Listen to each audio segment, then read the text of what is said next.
The content in this podcast is fully AI generated based on real news articles. Listener discretion is advised. For more detailed information and the original context, please refer to the links provided in the show notes, which direct you to the news articles this podcast is based on. Enjoy the show.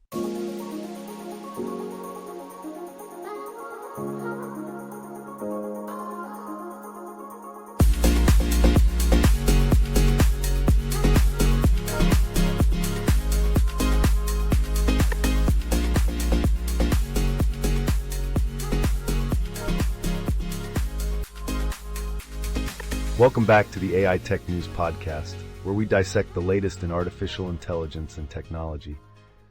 I'm your host, John, and joining me are my brilliant co-hosts, Joanne and Jessica. How are you both doing today? I'm doing great, John. Excited to dive into today's topics. Likewise, John. There's always something new and thrilling in the world of AI. Absolutely. And speaking of new and thrilling, Apple's CEO Tim Cook dropped some interesting hints during their fiscal first quarter earnings call. According to CNBC, Cook teased an upcoming artificial intelligence announcement from Apple later this year. Thoughts? Oh, that's intriguing.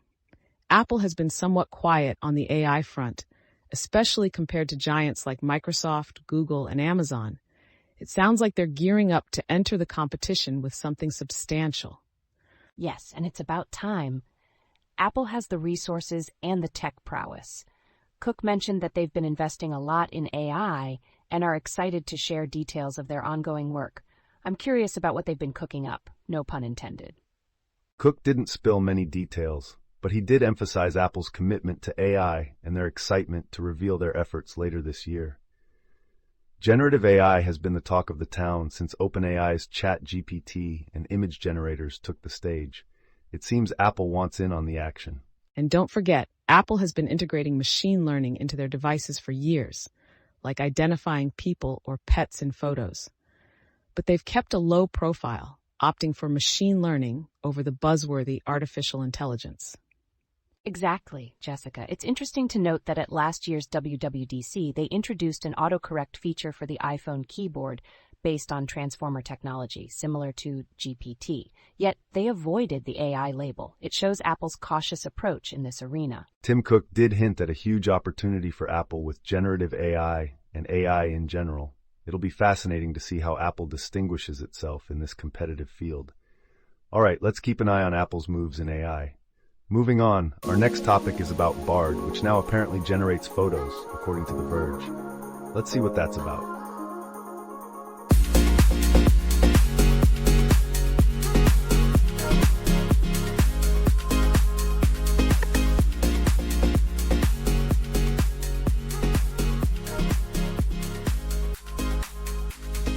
All right, diving into our next story from The Verge, Google's Bard chatbot has finally caught up with ChatGPT Plus by adding AI image generation capabilities. This is a significant update, right? Absolutely, John. Bard's been trailing behind in this feature, but with the integration of Google's Images 2 model for text-to-image generation, it's game on. Google's not holding back with its Gemini Pro model powering Bard now. I find it fascinating that they initially planned to use the Gemini Ultra model for this. It's still in development, but it shows Google's ambition to push the boundaries of what Bard can do. And the rivalry heats up. ChatGPT Plus, running on GPT-4 with DALL-E 3, had this edge over Bard, but now users can generate images through Bard at no extra cost. That's a notable difference given the subscription model for ChatGPT Plus. It's a big move for accessibility and democratizing AI tools. And with the recent controversy over AI-generated images, Google's emphasis on designing Bard with responsibility is timely. Right. The issue with those fake photos circulating on X highlighted the need for responsible AI usage. Google's response with watermarking and safety guardrails is a step in the right direction. They're also expanding the ecosystem with Image Effects, an experimental tool for creating images. It's part of Google Labs alongside music effects and text effects. Seems like Google is all in on generative AI. Definitely, John. ImageFX allows users to experiment with generative AI in a more controlled environment, which could lead to some fascinating user feedback for Google engineers. And not to forget, Bard's expansion isn't just about image generation. The chatbot now supports over 40 languages in more than 230 countries. That's a significant leap from its previous capabilities. The language expansion alone is huge, making AI more accessible globally. It's exciting to see how these advancements will play out. Now, let's shift gears to our next topic from TechCrunch about Google releasing Gen AI tools for music creation. This should be interesting.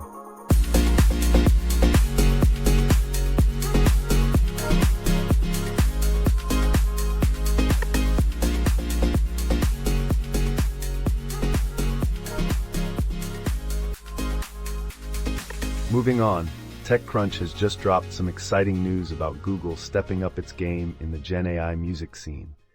They've launched Music FX, a tool that can create songs and lyrics. Seems like they're really pushing the boundaries of what AI can do in music. What do you make of this, Jessica? It's fascinating, John. Music FX is an upgrade to Google's Music LM, and it's designed to generate music that's both high quality and fast. Plus, it can create ditties up to 70 seconds long. This could be a game changer for the music industry, but also raises some ethical questions. I'm curious about how it actually sounds.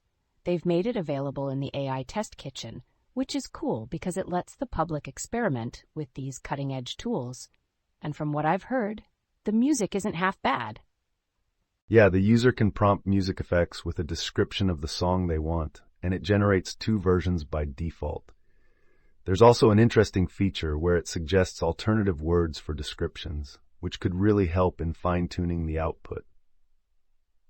True, but the review also mentioned some limitations, like how stringed instrument outputs sounded like cheap MIDI samples.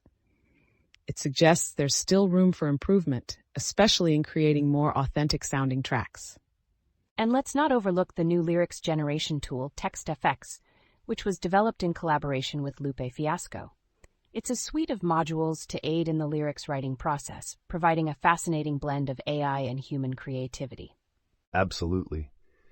But the article did raise concerns about AI-generated music potentially infringing on copyrights, especially with the rise of deepfake tracks. Google's trying to navigate these waters carefully, but it's a tricky path to tread. Exactly, John. And with Google using SynthID to watermark tracks from Music FX, they're at least attempting to address some of these concerns.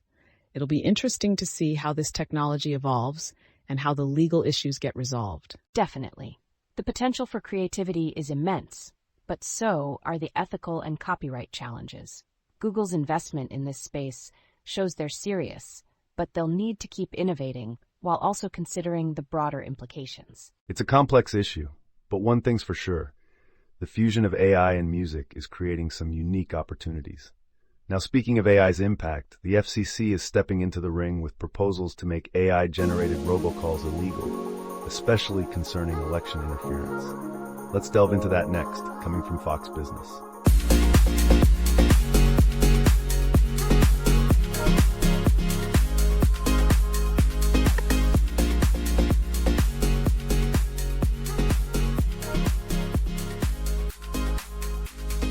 Here's a hot topic from Fox Business that's causing quite the stir.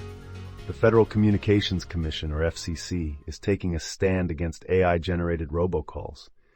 They're cracking down on those using artificial voices, like one that mimicked President Biden before the New Hampshire primary. Fascinating, isn't it? It is, John. The FCC's move to classify these AI-generated voices as artificial under the Telephone Consumer Protection Act means using voice cloning tech in calls to consumers could soon be illegal. That's a significant step towards combating misinformation. And it's not just about stopping scams, it's about safeguarding democracy. Imagine getting a call from what sounds like a trusted politician or celebrity telling you to do something that could influence your vote. The potential for abuse is huge. Exactly, Joanne. FCC Chairwoman Jessica Rosenworcel mentioned the need for this action to protect consumers from being targets of these faked calls. It's reassuring to see a proactive approach to this emerging technology. What's interesting is the collaborative effort. The FCC has a memorandum of understanding with 48 states to work together on this issue. Plus, the attorneys general of 26 states are already on board with the proposal. It's a united front. The case in New Hampshire is just one example of how these technologies can be used to mislead voters. The robocall there used a fake Biden voice to discourage voters from participating in the primary. It's alarming how convincing these AI-generated voices can be. True, and the FCC noted that this kind of fraud has been on the rise, with technology now capable of imitating voices so well, it can spread misinformation by impersonating celebrities, political candidates, and even family members. It's a double-edged sword. AI offers incredible opportunities for innovation and convenience, but it also poses new challenges in misinformation and fraud. Establishing regulations like this is crucial for keeping the balance. Definitely, and while we've seen laws targeting attempts to limit voting rights, the specific use of deceptive AI hasn't been fully addressed yet. This proposal by the FCC could pave the way for more comprehensive regulation. It's a pivotal moment for technology and regulation. As AI continues to evolve, so must our legal frameworks to protect citizens. Speaking of evolution, the next topic we have is from CNBC. They're saying it's currently too expensive to replace human workers with AI. That's a whole other can of worms. Let's dive into that next.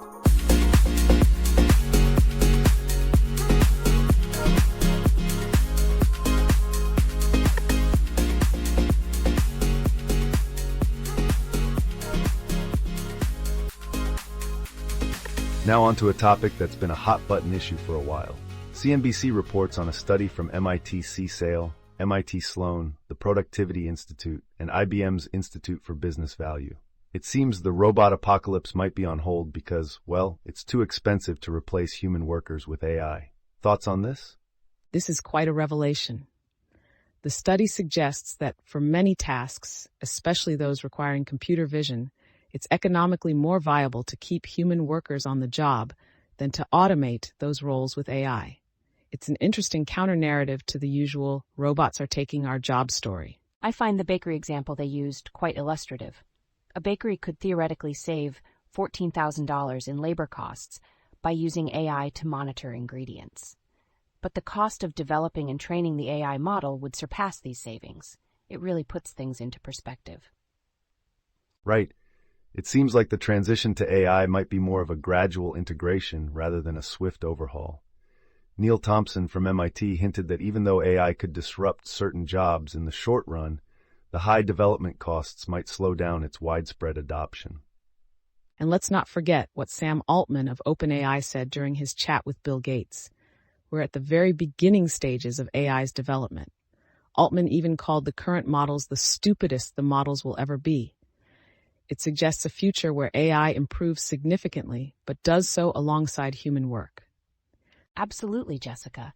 And Altman's optimism about never running out of problems for humans to solve is quite reassuring. It indicates that AI's growth could indeed create new opportunities and ways for humans to find fulfillment and solve problems together. It's a fascinating balance, isn't it? On one hand, we have the potential for AI to change the job market dramatically. On the other, there's this notion that AI will augment rather than replace human roles, fostering a new era of collaborative problem-solving. Exactly, John. And considering the economic and practical limitations of AI, companies might think twice before replacing human employees. This could lead to a more thoughtful approach to integrating AI into the workplace.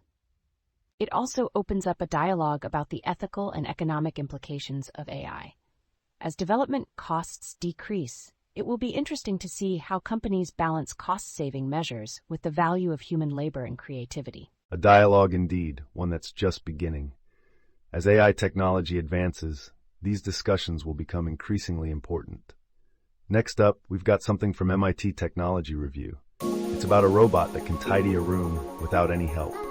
Let's see how that fits into our conversation on AI and the future of work.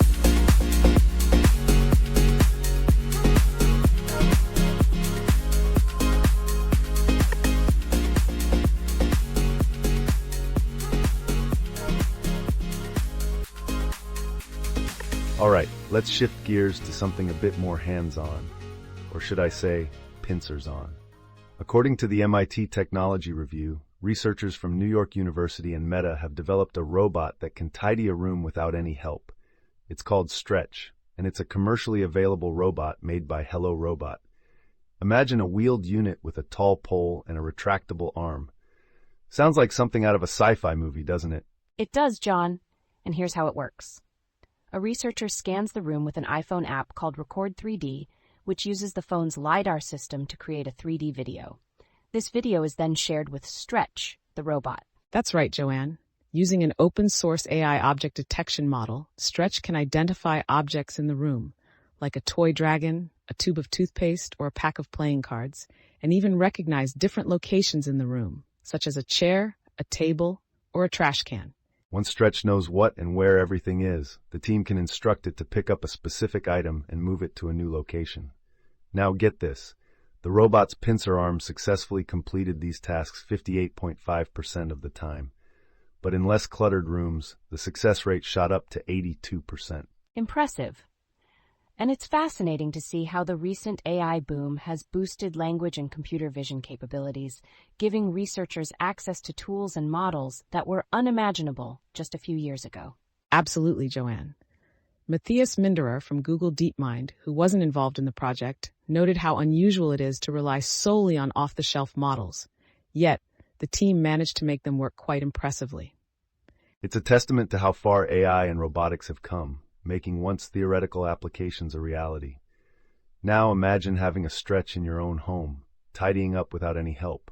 The future is here, folks. Indeed, John. And while the research hasn't been peer-reviewed yet, the potential applications for such technology are vast. From helping in homes to possibly assisting in offices or warehouses, the sky's the limit. And with AI continuing to evolve, who knows what other tasks robots like Stretch will be able to tackle in the near future. It's an exciting time to be in the field of AI and robotics. Exciting indeed. Now turning our attention to the next piece of news, the Allen Institute for AI has released a truly open-source LLM, which they say could drive a critical shift in AI development, according to VentureBeat. Let's unpack that next.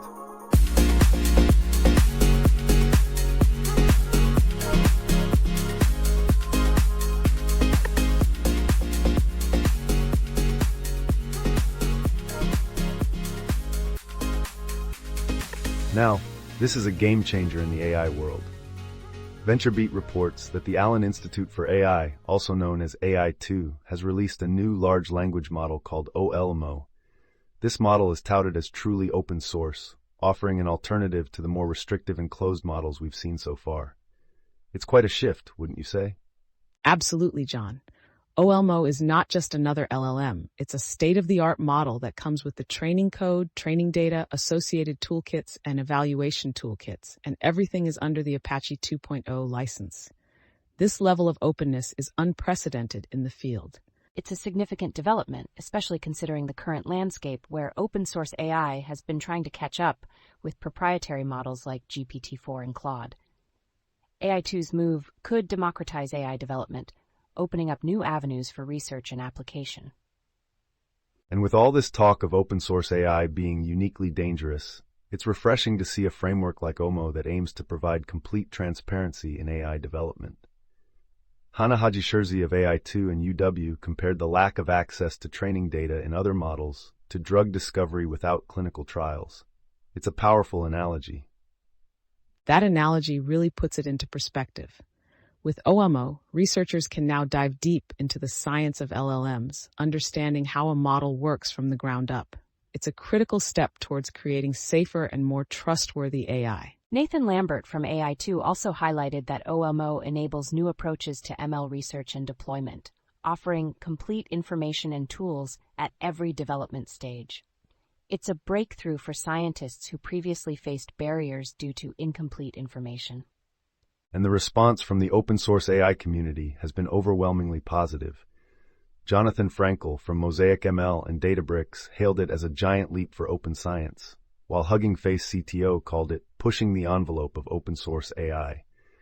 Even Meta's chief scientist, Jan LeCun, emphasized the importance of open foundation models for innovation. It's clear that OMO isn't just another tool. It's a catalyst for a critical shift in AI development. The open source community is buzzing, and rightly so. This could speed up innovation and make AI more accessible to researchers and developers worldwide. And let's not overlook the correction VentureBeat made. While OLMO is groundbreaking, it's not the first truly open-source model. But its comprehensive openness, including training data and logs, sets a new benchmark. It's an exciting time for AI. Exciting indeed. With tools like OLMO, the future of AI looks bright and boundless.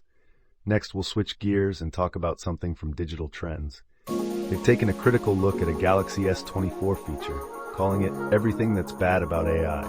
Let's dive into that next.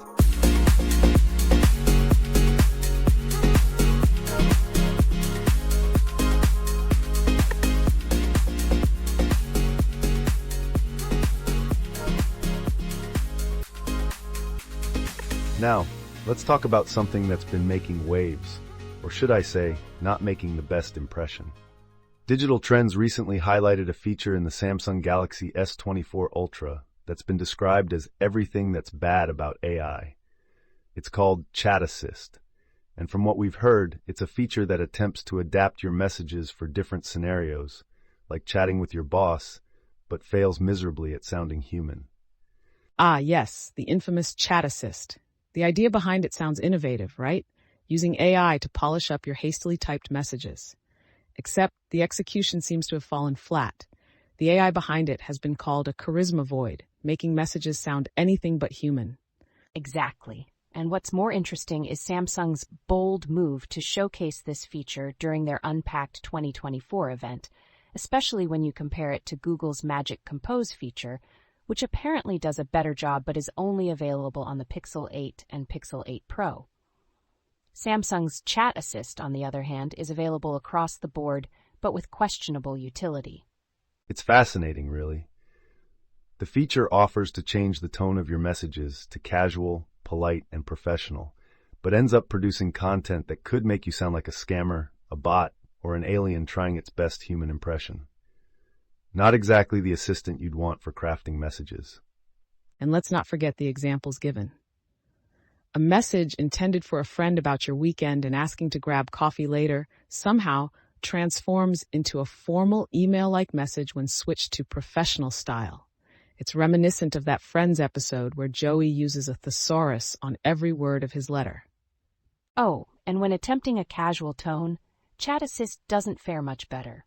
It either tries too hard, making you sound like you're trying to be one of the kids, or it goes the other direction, making you sound mildly passive-aggressive. It's a lose-lose situation. The crux of the issue seems to be that the AI doesn't really understand the nuances of human interaction. It lacks personality and fails to grasp the context it's writing for. It's a clear example of where AI can stumble when it tries to mimic human intricacies without truly understanding them. Right, John.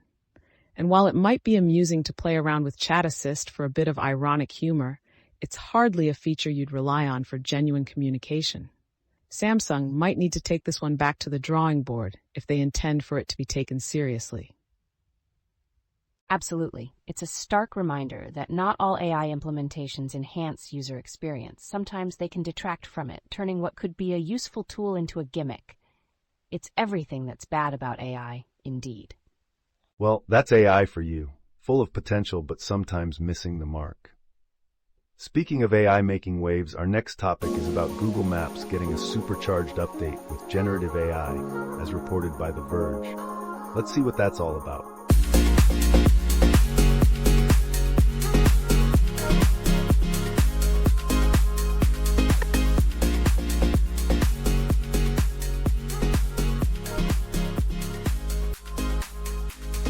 Folks, you've heard of AI changing the way we do pretty much everything, right? Well, The Verge just shared that Google Maps is about to get a massive upgrade with generative AI, promising to make finding cool places a breeze. Imagine asking Google Maps for restaurant or shopping recommendations and getting personalized suggestions based on insights from over 300 million contributors. How cool is that? Super cool, John. It's like having a local guide in your pocket, except this guide has access to details about more than 250 million places. Google's leveraging its large language models to sift through this vast amount of data, providing users with suggestions that are both quick and reliable. And what's even more interesting is that this feature is first rolling out in the US, with plans to expand internationally later on. It's a smart move by Google to test and refine the AI in a controlled environment before going global. Absolutely. It's not just about getting from point A to B anymore. Google Maps is evolving into a tool for discovery, making it easier for users to uncover new experiences. Say you're in San Francisco looking for vintage shops. Google Maps will use its AI to give you a curated list of places with that vintage vibe. And let's not overlook the role of the local guides community in this. Google is starting with them, ensuring that the AI suggestions are well vetted by real users who contribute significantly to Maps database. It's a great way to ensure quality and relevance. Exactly, Jessica. The local guides have been a cornerstone of Google Maps, enriching it with reviews, photos, and more. By involving them from the start, Google is emphasizing the importance of human oversight in AI's application. This initiative could redefine how we use maps, transforming Google Maps from a simple navigation tool into a comprehensive discovery platform. It's a testament to the power of generative AI in enhancing user experiences. Indeed, John. It's fascinating to see how AI can be employed thoughtfully to improve our daily lives. Generative AI in Google Maps could set a new standard for how we explore and interact with our surroundings. With this development, the potential for generative AI to impact other areas of our lives becomes even more apparent. It's an exciting time to witness the evolution of technology and its applications. Certainly is, Joanne. Now, speaking of AI making shopping easier, our next story comes from Fox Business. They're reporting on Amazon's launch of an AI-powered shopping assistant named Rufus. Let's delve into that next and see what Rufus has to offer.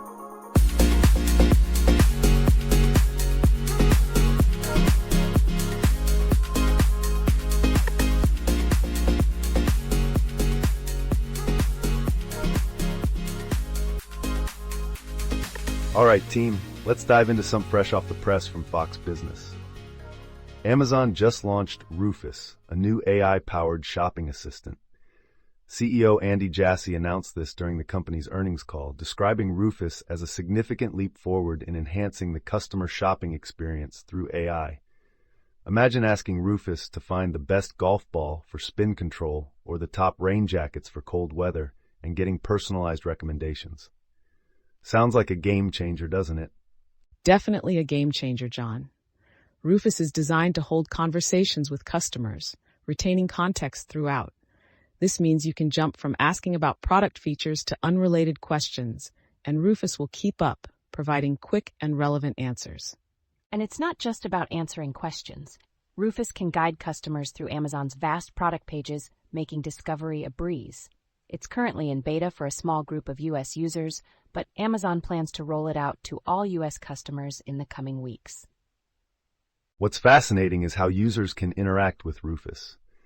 They can type or speak their questions directly into the Amazon Shopping app's search bar. A chat dialog with Rufus then pops up, offering answers and allowing for follow-up questions right there in the dialog box. And when you're done, a simple swipe down sends Rufus back to the bottom of the screen, letting you return to your regular search results. It's a seamless integration that doesn't disrupt the usual shopping experience. Andy Jassy also hinted at future personalization and expansion of Rufus, aiming to revolutionize how customers discover products on Amazon. It's about making item discovery on e-commerce platforms a whole new experience. Rufus was trained on Amazon's extensive product catalog, customer reviews, Q&As, and web information. This comprehensive training allows Rufus to handle a wide range of shopping inquiries, from broad research questions to specific product comparisons. It's like having a shopping expert at your fingertips, someone who can navigate Amazon's enormous selection to find exactly what you need based on the context of your conversation. This could significantly enhance how we shop online. Absolutely, Jessica. From helping users start their shopping journey with broad research to providing specific comparisons and recommendations, Rufus is all about improving customer satisfaction and making the shopping experience as intuitive and helpful as possible. It's clear Amazon is pushing the boundaries of how AI can be used to enrich the shopping experience. Speaking of AI, our next piece is from the Washington Post, discussing an AI trained on a baby's experiences and what it reveals about language learning. Let's see what insights we can glean from that.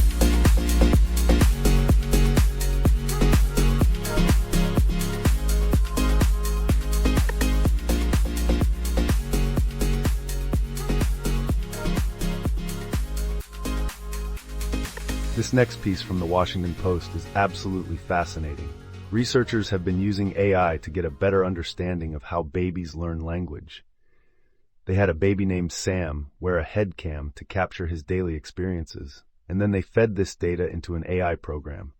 It's like peeking into the very process of learning language from the ground up. That's incredible, John. The AI was able to start recognizing and matching words to images, like identifying a crib or stairs from just a tiny slice of Sam's experiences.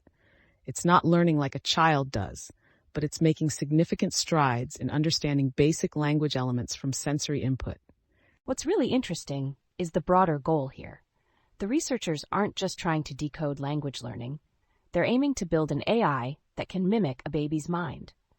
This could revolutionize how we understand our own development and potentially lead to AI that we can teach in a more intuitive way. Exactly, Joanne. And while chatbots can mimic conversation by digesting vast amounts of text, this approach shows babies learn words through being in the world, interacting with it directly. The researchers pointed out that it would take a child 100,000 years of listening to spoken words to match the word count of chatbot training sets. That's a stark contrast, John. The AI developed through Sam's headcam footage, even though simpler, began to understand language through direct sensory experience, much like a baby does. This method bypasses the need for pre-existing knowledge of grammar or social abilities. And the data they worked with is just fascinating. Sam's recordings provided 600,000 video frames paired with 37,500 transcribed words. Even with this small fraction of a child's experiences, the AI began to pick up language cues. It's a testament to the potential of AI in understanding human cognition. The researchers even said that this study dips into the debate about the innate cognitive skills required for language learning. It suggests that some learning can occur without specialized cognitive machinery, through simple associative learning. And while the AI's abilities are still not on par with a 2-year-old's, it's a significant step forward. It's fascinating how it could correctly focus on objects like a car or ball when prompted but miss the mark with others, like a cat. It shows both the potential and the current limitations of AI in replicating human learning processes. The end goal here is to find the minimal ingredients needed for an AI to learn more like a child does. This study is a step in that direction, providing insights into the rudiments of language learning through AI. It's a groundbreaking approach to understanding language acquisition. Up next, we have a story from Wired about testing a next-gen AI assistant that's apparently quite impressive. Let's see what makes it so special.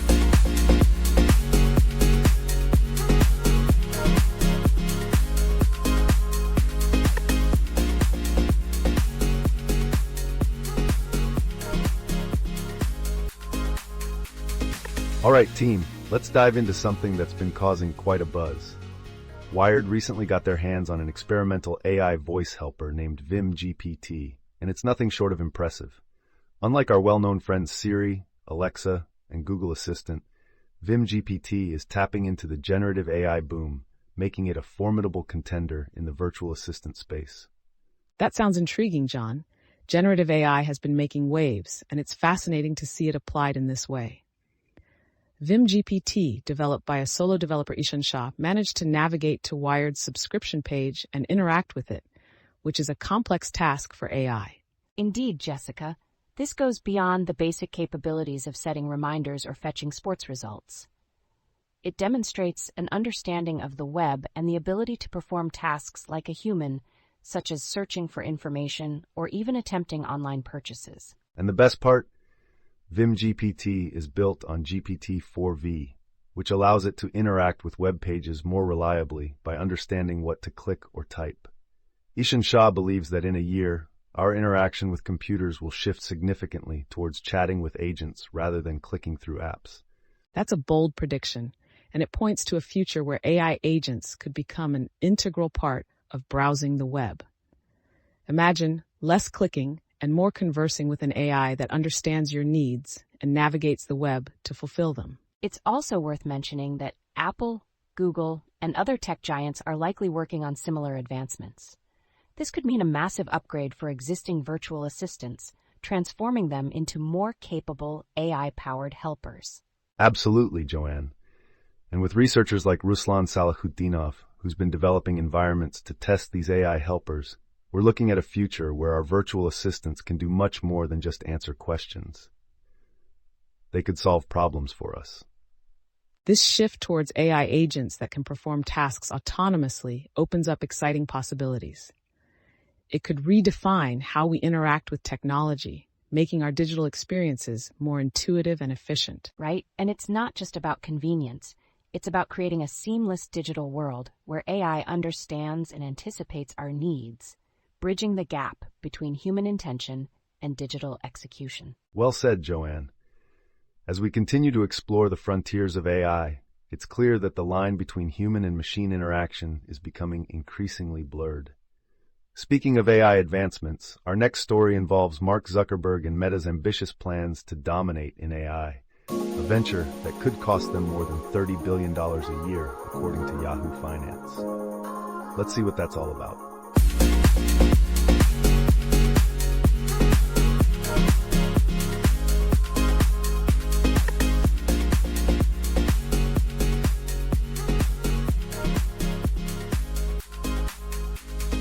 All right, team, let's dive into something juicy from Yahoo Finance. Mark Zuckerberg has unveiled Meta's grand strategy to dominate the AI scene, taking on giants like Alphabet and Microsoft. Meta plans to leverage its vast reservoir of data, which includes hundreds of billions of public images and videos, as its ace in the high-stakes AI arms race. That's a massive data advantage, John. Zuckerberg's not holding back, aiming for what he calls general intelligence, AI that can outperform humans in most tasks. The ambition here is to equip everyone using Meta's platforms with a world-class AI assistant. But the price tag on this ambition is astronomical. Meta's looking at capital expenditures potentially hitting between $30 billion to $37 billion this year alone. That's up from $28.1 billion last year. They're signaling that hefty investments in AI will be their new normal. To sweeten the deal for investors amidst these massive outlays, Meta's rolling out its first-ever cash dividend, and it seems to have paid off, with Meta's stock jumping 14.5% in after-hours trading. Zuckerberg's vision for Meta isn't just confined to a lab experiment. He's talking about weaving this advanced AI into the fabric of Facebook, Instagram, and WhatsApp, transforming how we interact with these platforms. Yet, he's somewhat tight-lipped on how Meta plans to use user activity data for AI training without stepping on privacy landmines. That's a big question mark, especially given the sensitivity around user data. Absolutely. And while Zuckerberg boasts about Meta's data edge over Google's web-crawl datasets, it's worth remembering Google isn't exactly short on data themselves, with assets like YouTube and Google Office. True, John. But Zuckerberg also highlighted Meta's open-source Llama model as a key differentiator, suggesting that Meta's open approach could accelerate its AI development beyond Google's closed-source strategy. It's a bold strategy for sure. Yet, amid all this, Zuckerberg faced a grilling at a U.S. Senate hearing, apologizing to families affected by social media's darker sides, a stark reminder of the platform's impacts beyond its technological advances. It's a pivotal moment for Meta and the tech industry at large. As we watch Meta's AI investments unfold, let's shift our focus to another thought-provoking piece. The Atlantic is discussing a modern-day Luddite movement, resisting the rapid tech advancements we're talking about. Let's see what that's all about next.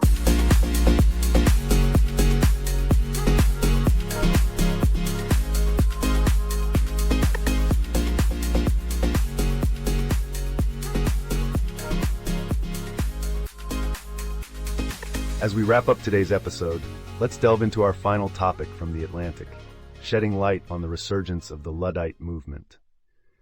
The term Luddite historically referred to 19th century English workers who destroyed machinery they believed threatened their jobs. Today, it's being re-embraced by those critical of unchecked technological advancement, especially in the realm of AI. That's fascinating, John. It's like history is repeating itself, but with a modern twist. The new Luddites aren't against technology per se. They're advocating for a more thoughtful and equitable application of it. They argue that technology should serve humanity, not the other way around. Exactly, Jessica. And it's not just about opposing AI.